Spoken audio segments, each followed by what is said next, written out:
Hi everybody, welcome to Dandelion Cottage and Watercolor Wednesday. I'm Leslie Watkins.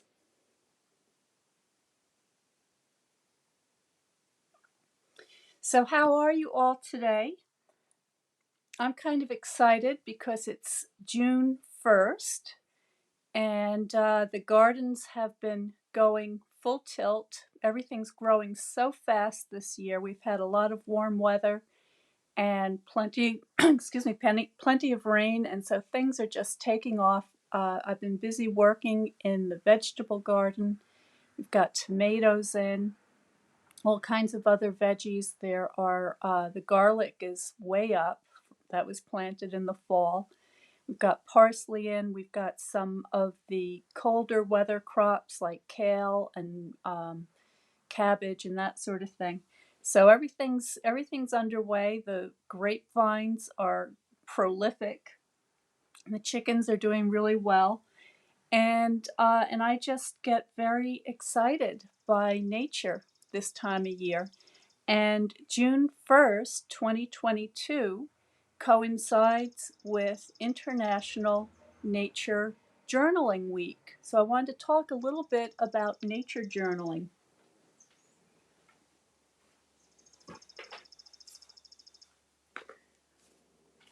So I have a number of journals that I've made, all different sizes and styles, and containing different types of papers and things. This is one of my favorites. I love the way this cover came out. I made this cover using actual leaves to create this wonderful abstract background with a bunch of spray paints, and there's some glimmer in there, a little bit of gold, very subtle. And it just has this wonderful texture from the ferns and the geraniums, so all sorts of wonderful things. It's got this cute little bird that I stamped and cut out from a vintage stamp set that I own. I love this little bird. It's all hand bound, and on this one I have these little wooden beads that I've had for a very long time that I thought worked well with it. And then it's just sort of closed with this very simple ribbon. It's got a pocket on the inside so that you could tuck extra pieces of paper or notes.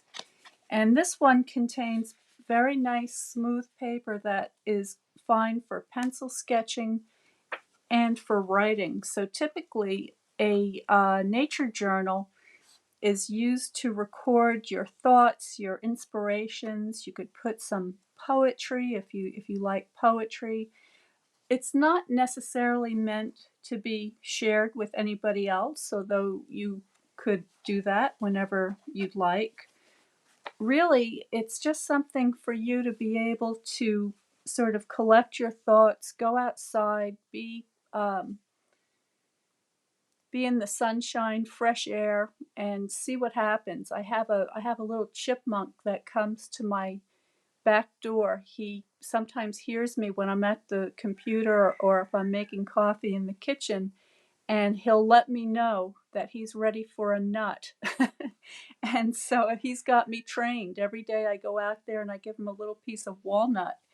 And and I'm thinking that one of these days I'm actually going to do a little portrait of Chippy. So maybe that's something I'll do this week during the nature journaling week. But what I wanted to especially share with you today is my collection of nature journals. And I also have my watercolor kit that I keep with me when I travel or when I go on car trips, or just if I'm walking up to the backyard and I just want to sit down and do some quick sketching. And I thought you might like to see that. Now, if anybody else is out there who does nature journaling and who's interested in participating with this week of the International Nature Journaling Club, or I guess it's not a club, it's just an international group. I will have information below after I do the video today with a link to their website so that you can learn more about it. And if it's something that you'd like to do with me, I would love to see what you do and share what I do. Maybe we could have a just a little group that can get together over the course of the next week or so and share what we're looking at.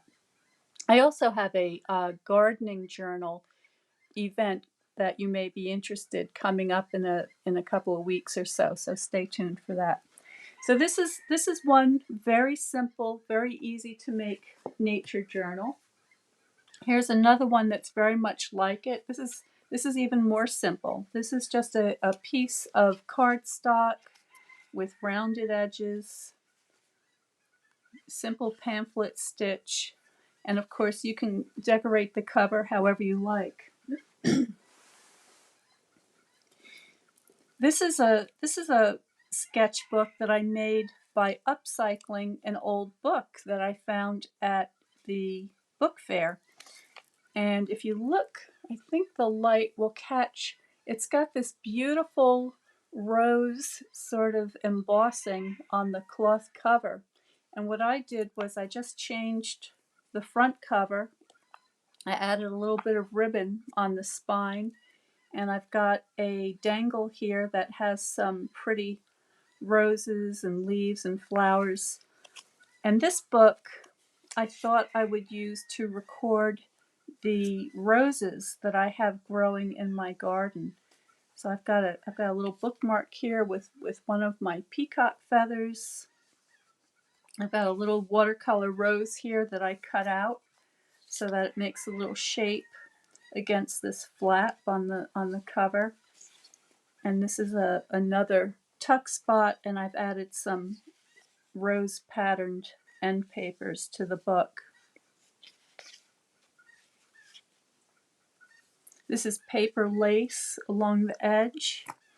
And here's one of my quick rose studies with a little bit of calligraphy. I just have that tucked in here. And my thought is that when the roses begin blooming, I will cut one and bring one into my studio here, or bring the book outside with me, either or, and just keep a record of some of the roses that I have in the garden. So that's a quick and easy way that you can make a journal using the book cover from an old book that you're not using any longer. This journal was made using this magnificent handmade paper that features these pressed leaves in the making of the paper, and there's also a little bit of a texture. I think you can see it's got like some wrinkly bits in it. This is the Japanese stab binding, and again I've made a dangle here with a lot of different kinds of beads and a little charm here. It says believe in love, and many of these beads are semi precious stones. You can really see the gold on the back here. Is beautiful paper. And this book contains watercolor paper, so you can actually do some watercolor sketching in this book. And then I've got one more book that I want to show you. This one's kind of funky, and I love this book. So many of you may have heard of Nick the Booksmith, and some time ago she did a challenge called the Desert Island Challenge. And if I remember correctly, you were only allowed to have 5 different supplies. So just 5 things that you would find on your desert island to make a journal. And so this is the book I made. So I used ink and a scrap of linen, which I also made the tie closures with, the watercolor paper, and let's see, I made these flip outs in the book, which is nice.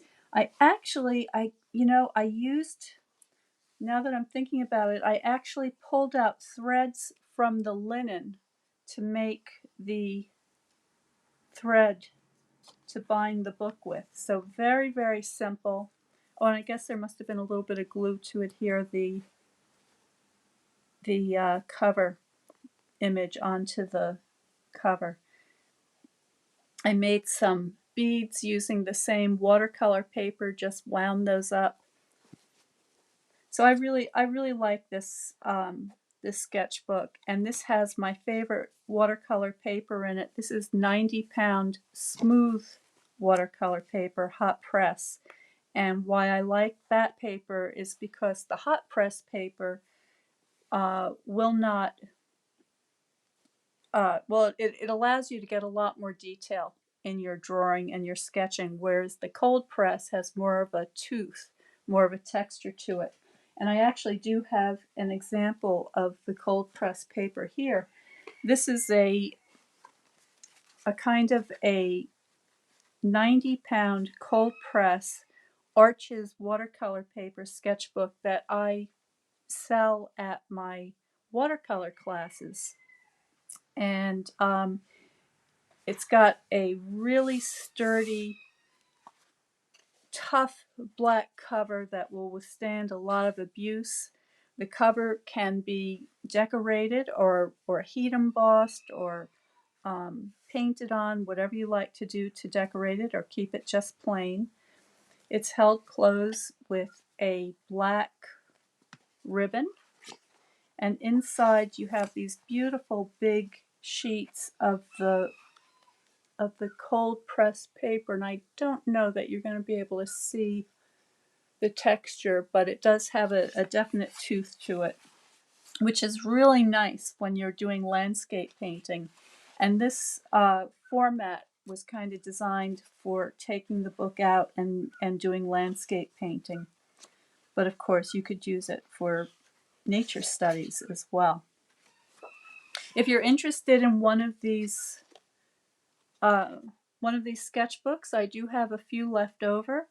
They're $35. That includes the cost of shipping, and you also get a link to a free video on getting started with watercolor, and you can also enter your cover for a prize for decoration if you're interested in decorating your cover and you'd like to have the chance to win a prize.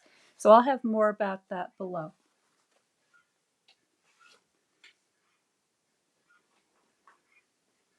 When I go sketching, I have a kit. So this is a canvas tote bag that I bring with me when I go on trips, and I'm going to show you what I have inside here, give you an idea of what some of the things are that you might want to have to get started.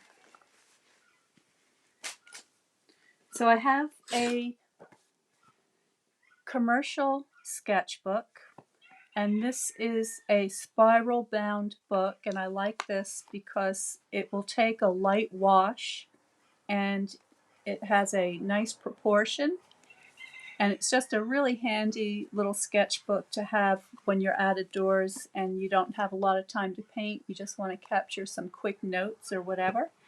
This book is made by Aquabee. It's called Super Deluxe.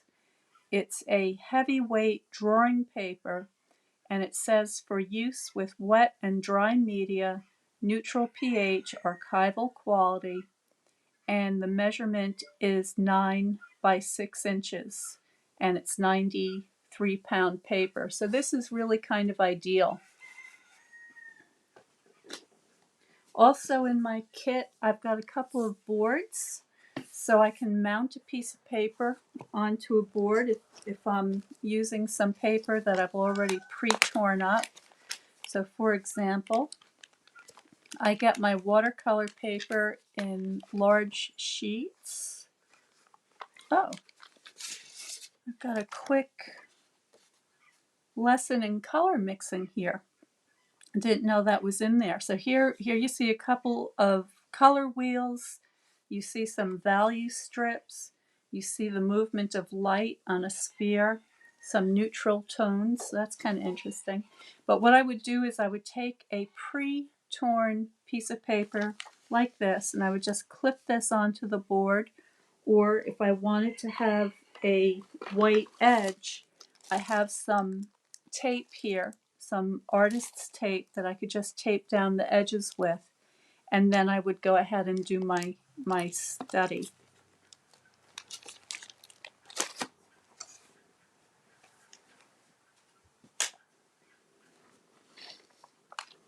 I have my watercolors. This is my bigger set. Okay, so this set contains 14 different colors. You don't need to have this many colors.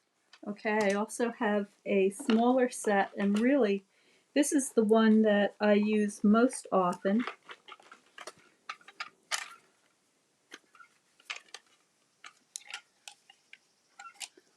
And this one just contains 8 colors. So basically it's the 3 colors that you see me use in my watercolor videos, with an addition of a dark brown here, which is burnt sienna. And then the colors along here are my earth colors. So this is based on a British school of watercolor palette, something that you would see in the traditional landscape paintings that are absolutely beautiful. So if you're not familiar with those, you might want to look that up. I've got a retractable brush. You just fit that together like so.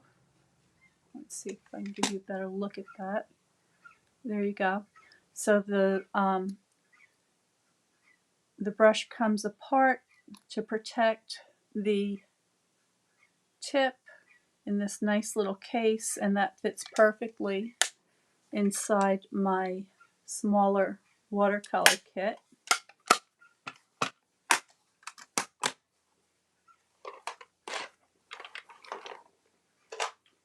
And let's see, what else do I have in here? I've got my water bottle. I've got a bar mop, which is a very absorbent terry cloth rag that absorbs extra water. I've got my cup. This is what I put my water into to paint with. I've got this little container that has a straight edge razor blade to sharpen my pencil, and a kneaded eraser, kneaded rubber eraser. These are great if you don't have one. They're very inexpensive and they're terrific to use on watercolor paper. And I just keep these in here so that I don't get cut on my razor blade and my eraser doesn't get dirty. I've got some extra brushes that I keep in a toothbrush case. So these are some smaller brushes, different shapes and sizes. I've also got a pencil in here ready to go.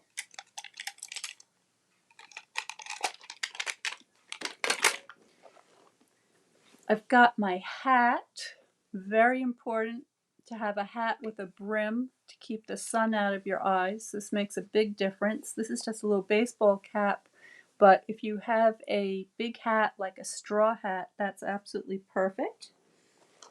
And then I just have some paper towels and some tissues. So that's my complete watercolor kit. You could pare it down a little bit further. So for instance, I've got my water painters here. These are brushes that have a reservoir in the handle. These are available in my online store. You can get a set of 3 of these, different shapes and sized tips.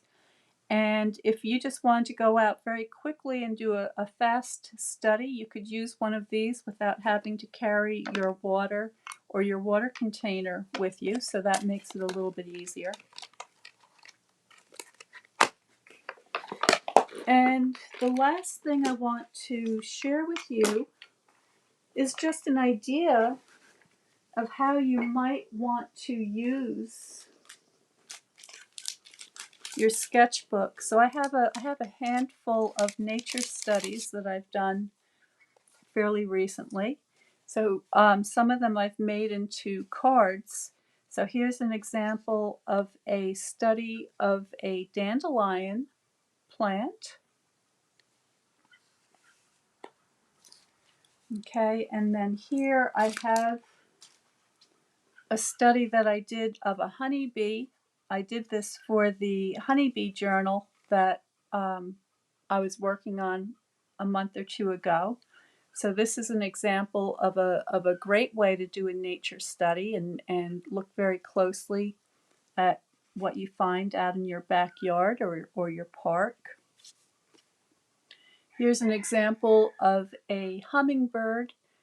I keep hummingbird feeders filled throughout the summer, and I get a lot of these beautiful ruby-throated hummingbirds that come around each year, and they're wonderful fun to paint because they're so curious. They will stick around and watch you almost as much as you'll be watching them. Here's one of the visitors that comes to my bird feeder, a little red squirrel. And finally, here's an example of a yellow rose that I just did the other day. And while I did this one on a loose piece of paper, I could have easily done it inside one of my nature journal books. So I'm going to be posting the link to the website for the International Nature Journaling page, and I'll just read you a little bit from there. It goes from June the 1st to June 7th. It's called Back to Basics. And there are videos there. There's a list of the 7 different prompts that they'll be using for the 7 days of the nature journaling, Back to Basics. And the first one for today is appreciation. The second one is sharing. The third is creativity. The fourth is inspiration. 5 is confidence. 6 is care. And 7 is celebration.